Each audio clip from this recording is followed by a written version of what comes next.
नमस्कार विद्यार्थी मित्रों, सारथी सपोर्ट यूट्यूब चैनल पर आप तमाम मित्रों નું हार्दिक स्वागत है।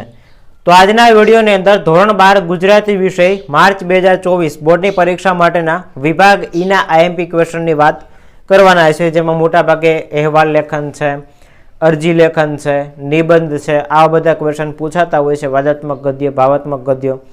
તો આ બધા જે આઈએમપી પરીક્ષા લક્ષી પૂછાઈ શકે એવા પ્રશ્નો છે એની આપણે ડિસ્કશન આજે કરવાના છે।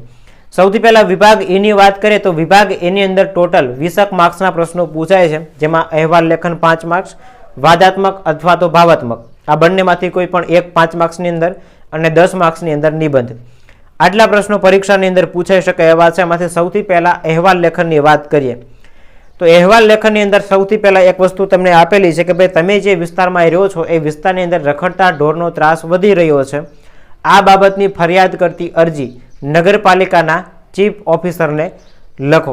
તો અહીંયા અહેવાલ લેખન આપેલું છે પણ હકીકતની અંદર આ અરજી લેખન છે, ત્યાં ટાઈપિંગ મિસ્ટેક થઈ ગયેલું છે, અહેવાલ લેખન પણ અરજી લખવાની છે। ત્યાર પછી બીજું એક આપેલું છે તમારા વિસ્તારમાં વરસાદી પાણીનો ભરાવો થયેલ છે એ દૂર કરવા માટે યોગ્ય અધિકારીશ્રીને અરજી લખો। હવે અહીંયા પ્રશ્ન એ થાય કે ભાઈ આ અરજી કોને સંબોધીને લખવાની હોય, તો સીધી વસ્તુ છે કે ભાઈ તમે ગામડામાં રહેતા હોય તો ગ્રામ પંચાયતને, તાલુકામાં હોય તો નગરપાલિકાને, તો નગરપાલિકાને સંબોધીને આ વસ્તુ લખવાની છે। ત્યાર પછી એક વસ્તુ આપેલી છે કે ભાઈ તમારા વિસ્તારમાં પીવાના પાણીની તીવ્ર અછત ઊભી થયેલ છે, જે અંગેની જરૂરી સહાય માટે વિનંતી કરતી અરજી મ્યુનિસિપલ કમિશનરશ્રીને લખવાની છે। તો આ ત્રણ એક જ પેજની અંદર તમને અરજીઓ આપેલી છે। પહેલી વસ્તુ કે ભાઈ રખડતા ઢોરના ત્રાસવાળી છે, પછી વરસાદી પાણીનો ભરાવો થયો તેનો નિકાલ કરવા માટે, અને પીવાના પાણીની અછત છે તો એને કંઈક નિવારણ માટે કમિશનરને મ્યુનિસિપલ કમિશનરને અરજી લખવાની પૂછાઈ શકે। પછી બીજી એક વસ્તુ આપેલી છે કે ભાઈ તમારા નજીકના શહેરમાં આવેલ રંગરસાયણના કારખાનાનું ગંદુ પાણી તમારા ગામની નદીમાં છોડવામાં આવે છે, જેના કારણે નદીનું પાણી દૂષિત થાય છે। આ અંગે ઘટતી કાર્યવાહી કરવા જિલ્લા કલેક્ટરશ્રીને અરજી લખવાની છે। ત્યારબાદ પાંચમી એક અરજી પૂછાઈ શકે કે ભાઈ તમારા વિસ્તારમાં સતત ભારે વરસાદને કારણે પૂર અને ગંદકીનું પ્રમાણ વધ્યું છે, આ બાબતની જાણ કરતી અરજી નગરપાલિકાના મુખ્ય અધિકારીને લખવાની છે કે ભાઈ વરસાદના કારણે પાણી ભરાયું છે તો એને દૂર કરવા માટે અથવા તો ગંદકી થઈ છે તો રોગચાળો ફેલાય, આ કેવી રીતે એની અંદર કઈ કઈ વિગત લખવાની એ હમણાં ટૂંક સમયમાં આપણે ડિટેલમાં વિડીયો બનાવવાના જ છે। પછી આપેલું છે કે ભાઈ તમારા વિસ્તારની એક માધ્યમિક શાળામાં ગુજરાતી વિષયના શિક્ષક તરીકે જોડાવા માટે હાઈસ્કૂલના આચાર્યને સંબોધી અને એક અરજી લખવાની છે। તમારે એઝ અ ટીચર તરીકે એક સ્કૂલની અંદર જોઈનિંગ થવાનું છે, જોઈન કરવું છે, તો તમારે અરજીની આપવાની છે, તો આવું પણ પૂછાઈ શકે। તો આટલા પ્રશ્નો છે ને અરજી લેખનની અંદર તમને પૂછાય એવા છે। ત્યારબાદ નિબંધ લેખનની આપણે વાત કરીએ તો જનતા લોકશાહીનું સાચું બળ, હમણાં રિસેન્ટલી લોકસભાની ચૂંટણી આવે છે, ઇલેક્શન આવે છે, તો આ નિબંધ તમને પરીક્ષામાં પૂછાઈ શકે એવો છે, અને નિબંધ છે ને 10 માર્કમાં પૂછાશે। અરજી લેખન 5 માર્કમાં, નિબંધ લેખન 10 માર્કની અંદર। ત્યારબાદ બીજું આપેલું છે નારી તું નારાયણી, આ નિબંધ પણ પૂછાઈ શકે। ત્યાર પછી પર્યાવરણ અને પ્રદૂષણ, એના પછી મિત્રતાની મીઠાશ, પ્રવાસનું જીવન ઘડતરમાં સ્થાન, પુસ્તક જ્ઞાનનો પુંજ, મતલબ કે પુસ્તક સાચા મિત્ર, આવી રીતે પૂછાઈ શકે। ત્યારબાદ પ્લાસ્ટિક પ્રદૂષણ એક સમસ્યા, ઓનલાઈન થઈ રહેલું વિશ્વ, મતલબ કે અત્યારે તમે જુઓ ને તો ઇન્ટરનેટનું બહુ વધારે પડતો ઉપયોગ થાય છે, વધારે પડતો યુઝ થવા લાગ્યો છે, તો એક વિશ્વ બની ગયું છે, ઓનલાઈન થઈ રહેલું વિશ્વ, એના વિશે પૂછાઈ શકે। પછી ઋતુરાજ વસંત, હમણાં જ વસંત ઋતુ ગઈ તો એના વિશે પૂછાઈ શકે। ત્યારબાદ ઇન્ટરનેટ આશીર્વાદ કે અભિશાપ, અને આમાં પ્રશ્ન પૂછાઈ શકે ઇન્ટરનેટના લાભાલાભ, મતલબ કે ફાયદા લખવાના અને ગેરફાયદા લખવાના। પછી મારા શૈશવના સ્મરણો, બાળપણ વિશે પૂછાઈ શકે। ત્યાર પછી જીવનમાં રમતગમતનું સ્થાન, રમતના મહત્વ વિશે પૂછાઈ શકે। ત્યારબાદ સૃષ્ટિનો એક જ પુકાર, દીકરી બચાવી કરો ઉદ્ધાર, નારી તું નારાયણી રિપીટ થયો, આગળ એકવાર આવી ગયું છે। પછી મારા સ્વપ્નનું ભારત, આટલા નિબંધો આઈએમપી છે જે પરીક્ષાની અંદર પૂછાઈ શકે। ત્યાર પછી આપેલું છે વાદાત્મક ગદ્ય, વાદાત્મક ગદ્ય અથવા તો ભાવાત્મક ગદ્ય, બેમાંથી કોઈ એક લખવાનું હોય છે 5 માર્ક્સની અંદર, એટલે 20 માર્ક્સ તમારા કમ્પ્લીટ। અરજી લેખનના 5 માર્ક, નિબંધના 10 માર્ક, એટલે 15 માર્ક થઈ ગયા। વાદાત્મક અથવા ભાવાત્મક બંનેમાંથી કોઈ એક લખવાનું, 5 માર્ક એના, એટલે ટોટલ 20 માર્ક્સ।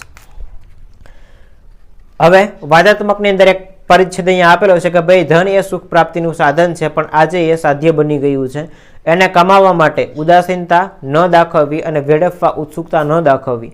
પૈસો કદાચ તમારી સગવડતામાં વધારો કરે, પણ સુખ તો સંતોષથી જ મળશે. પૈસાને ધિક્કારવાની જરૂર નથી, તેમ તેને તમે કદમોબસી કરવાની જરૂર નથી. તો આ રીતે આપેલું છે, આને તમારે વાદાત્મકમાં ફેરવવાનું. ત્યાર પછી આજે માતૃભાષાના સ્થાને અંગ્રેજી દ્વારા શિક્ષણ આપવાનું ફેશનરૂપ બનતું જાય છે. સામાન્ય વિદ્યાર્થીઓ માટે અંગ્રેજી માધ્યમ બેવડી મુશ્કેલી ઊભી કરે છે.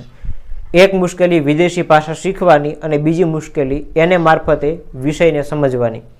માતૃભાષા દ્વારા શિક્ષણ અપાય તો બાળક માટે અભ્યાસ વધુ સરળ અને રસપ્રદ બને. માતૃભાષામાં અપાતા શિક્ષણ સાથે બાળક અંગ્રેજી ભાષા ક્રમશઃ શીખી શકે અને વયસ્ક થતા સુધીમાં એના ઉપર સારું પ્રભુત્વ પણ મેળવી શકે. માતૃભાષાને જ શિક્ષણનું માધ્યમ બનાવાય અને એ રીતે પ્રાદેશિક ભાષાઓનો પૂરતો વિકાસ સધાય તો શિક્ષણ ઓછું બોજારૂપ અને ઉપરથી કાર્યસાધક નીવડે. આને આપણે વાદાત્મકમાં ફેરવવાનું. ત્યારબાદ સ્ત્રી સમાનતા એટલે પુરુષના આધિપત્યનો ઇનકાર, પુરુષના સાતત્યનો ઇનકાર નહીં. સ્ત્રીને પુરુષનો અને પુરુષને સ્ત્રીનો સાથ એ જીવનમાં પ્રેમ શક્તિ આનંદનો સ્ત્રોત છે. આ પ્રેમને સંબંધ દ્વારા બંને ઘણું પામે છે. પોતાના કેન્દ્રની સાંકડી સરહદોમાંથી તેનો બહાર નીકળી શકે છે. સ્ત્રી મુક્તિમાં પુરુષ વિહોણા જીવનની કલ્પના નથી, પણ પરસ્પર સ્નેહ સંવાદ વડે સમૃદ્ધ બનતા જીવનની વિભાવના છે. પણ આવો સંબંધ સમાનતાના પાયા ઉપર જ રચાઈ શકે. મેં એક મોટી મૂર્ખાઈ તો નથી કરીને કે માત્ર એક જાહેર ખબર વાંચીને અને પત્રવ્યવહાર કરીને પત્નીની પસંદગી કરવા હું છેક દક્ષિણમાં આવ્યો છું. થોડા વેરાન, થોડા શહેરિયા, પણ વધારે પડતા ગામથી દેખાતી આ સ્થાનમાં વસતી યુવતી કેવી હશે?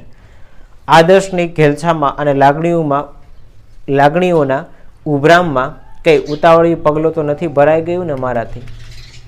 વર્તમાન શિક્ષણ પરીક્ષાલક્ષી છે, 5મું છે, જીવનલક્ષી નથી. આખો પરિચ્છેદ અહીંયા તમને આપેલું છે. PDF તમે ડિસ્ક્રિપ્શનમાંથી એકવાર ડાઉનલોડ કરી લેજો, જેથી આપણે વધારે સમય આમાં ન જાય. પછી વાદાત્મકના અથવામાં ભાવાત્મક પૂછાઈ શકે. નીચે આપેલા શબ્દોનો ઉપયોગ કરીને પ્રાર્થનાનું મહત્વ એના વિશે 80 શબ્દમાં ભાવાત્મક ગદ્ય લખવાનું છે. જો અહીંયા તમને મુદ્દા આપેલા છે, પ્રાર્થનાના મહત્વ વિશે પૂછાઈ શકે. એના પછી આપેલું છે કે ભાઈ દહેજ એક સામાજિક કલંક, એના વિશે તમારે 80 શબ્દમાં એક ભાવાત્મક ગદ્ય પૂછાઈ શકે. અહીંયા હું તમને ટોપિક આપી દઉં છું, મુદ્દાઓનો સ્ક્રીનશોટ તમે લઈ લેજો. ત્યાર પછી તમને પૂછાઈ શકે કે ભાઈ નીચેના શબ્દોનો ઉપયોગ કરીને 80 શબ્દમાં ભાવાત્મક ગદ્ય લખો કે ભાઈ અનાથ આશ્રમમાં ઉછરેલી એક બાળાની વેદના અહીંયા તમને આપેલી છે. ત્યારબાદ આપેલું છે કે ભાઈ એક આદર્શ વિદ્યાર્થી તરીકે શારીરિક પરિશ્રમ, આ ટોપિક આપેલો છે. આ ટોપિકને તમારે 80 શબ્દમાં ભાવાત્મક ગદ્યમાં લખવાનો છે. જો અહીંયા તમને મુદ્દા પણ આપેલા છે. તો આટલી વસ્તુ તમારે ગુજરાતી વિષયની અંદર વિભાગની અંદર પૂછાઈ શકે એવી હતી. અરજી લેખન, નિબંધ અને વાદાત્મક અથવા ભાવાત્મક. તો આટલી વસ્તુ તમે કરી નાખો એટલે આમાં તમારું મોસ્ટ ઓફ આખું વિભાગ એનું બધું સાહિત્ય કવર થઈ જશે. તો વિડીયો પસંદ આવ્યો હોય તો લાઇક કરી દેજો. ચેનલને સબસ્ક્રાઇબ કરવાની બાકી હોય તો સબસ્ક્રાઇબ કરી દેજો. મળીએ છીએ નવા વિડીયો સાથે. જય હિન્દ, જય ભારત.